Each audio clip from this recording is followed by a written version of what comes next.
Alam mo ba, munti ka na sumuko ang puso ko sa paulit-ulit na pagkakataon na nasaktan na bigo. Mukhang delikado na naman ako. Bakit ba kinikilig na naman ako? Pero ngayon ay parang kakaiba. Huwag nakatingin sa iyong mata, ang mundo ay kalma. Good morning, sunshine. Good morning. You have your breakfast? No, not yet. I was hurrying because I woke up late. Oh, really? Let's eat something first so we won't be hungry during the class. Speaking of class, there is a new student joining our class today. I wonder who it is. Let's talk it about later. Let's eat our breakfast first, right? Okay, boss. Yung nandyan ka na, di magmamadali ko lang katabi ang saan ko. Hurry up, Pili. We're gonna be late. It's already 7:50. Can you wait? I'm almost done. Okay, please, Calvita.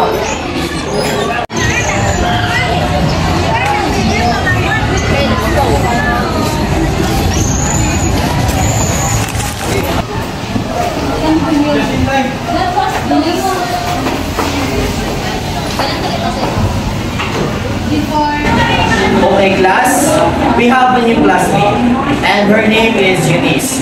Please come in, Eunice. Please introduce yourself to the class. Everyone, my name is Miss Ventura, and I'm happy to be here. Thank you, Miss Eunice. You may sit down beside Kyle. Hi, Eunice. Welcome to our class. Hello, Kyle. Thank you. Okay, class, our topic for today is science. Capital S-E-I-E-N. Kyle, we should eat. Anywhere you want. Oh, well, Eunice, where are you gonna eat? I'm not sure yet. You want to come with us if you want. Oh, sure. Do you mind if I join your date, please? Yeah, sure. Whatever.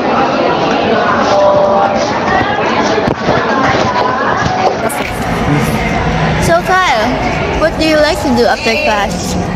I like to play basketball and I like to read too. How about you?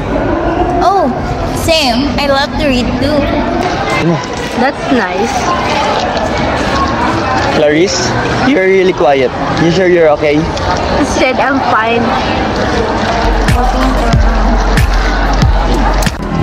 Clarice, why are you ignoring me?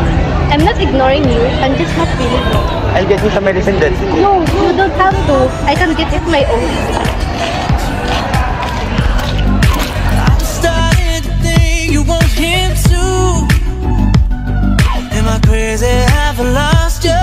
Even though I know you love me.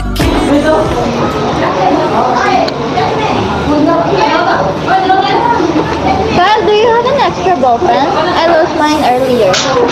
Yeah. Do you mind if I borrow? Sure. Oh, Kyle, do you have an extra?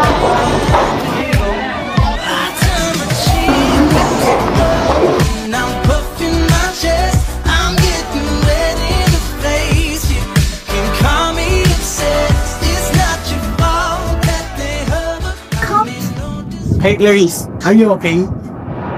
Because I'm jealous, Kyle. Ever since Eunice came, you only pay attention to her. I'm really sorry, Clarice. I'm just being nice to Eunice. You know that. I just felt left out.